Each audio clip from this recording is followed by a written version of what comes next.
এজন্য খবরদার, বাবা মা যারা আছেন ছেলে মেয়েদেরকে সময় মতো বিয়ে করিয়ে দেন। আমাদের দেশে বিয়ে অনেক সময় অনেক দেরি হয়ে যায়, বিশেষ করে ছেলেদের দেরি হয়ে যায়। বলে তুই নিজের পায়ে দাঁড়া। তো এতদিন ও কার পায়ে দাঁড়াইছে? ও তো নিজের পায়ে দাঁড়িয়েছে, একটু সহযোগিতা করেন না আপনি, বিয়েটা সহজ করে দেন। বিয়ের চেয়ে ভালো কাজ পৃথিবীতে নাই। হ্যাঁ, ইয়াং পোলাপানরা অনেক খুশি হয়ে গেছে। হ্যাঁ, বিয়ে করবে তোমরা। বিয়ে বহির্ভূত জিএফ বিএফ এর দরকার আমাদের নাই। চিল্লায় বলেন ঠিক কিনা?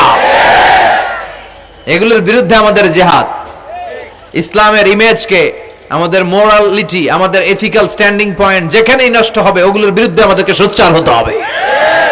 এই নৈতিকতার অবক্ষয় হতে হতে এমন পর্যায়ে ঠেকেছে বাংলাদেশটা এখন জাহান্নামের টুকরা হয়ে গিয়েছে। এখন মেডিকেলের ডাস্টবিনে ছোট্ট ছোট্ট নবজাতক বাচ্চার লাশ পাওয়া যায়। এগুলো সব 14ই ফেব্রুয়ারি পালনের ফসল। এগুলোর সাথে মুসলমানদের কোনো সম্পর্ক থাকতে পারে না। এগুলো ইসলামের সাথে কোনো সম্পর্ক নাই। এগুলো হচ্ছে পাশ্চাত্য থেকে আমদানি করা, পার্শ্ববর্তী দেশ ভারত থেকে আমদানি করা। আমাদেরকে যে ইসলামের সুশীতল বাণী বিশ্বনবী শিখিয়েছেন, আমাদের জানিয়েছেন, দ্যাটস এনাফ ফর আস, এটাই আমাদের জন্য যথেষ্ট। এজন্য এই যুগটা হচ্ছে, বিশ্বনবী বললেন, ফিতনার যুগ।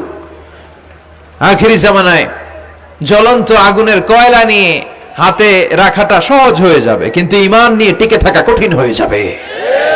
আপনি চাইলেও ভালো থাকতে পারবেন না, আপনি হকের কথা চাইলেও বলতে পারবেন না। ঝুঁকি আছে না নাই?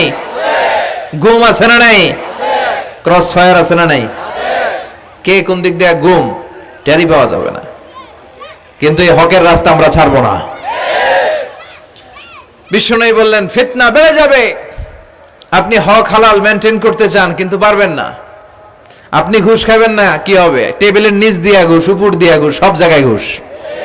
আপনার পাশে যে চাকরি করে সে খায় ঘুষ, ও খায় ঘুষ, নিচের কর্মচারী খায় ঘুষ, উপরের বসও খায় ঘুষ। কথা বলেন?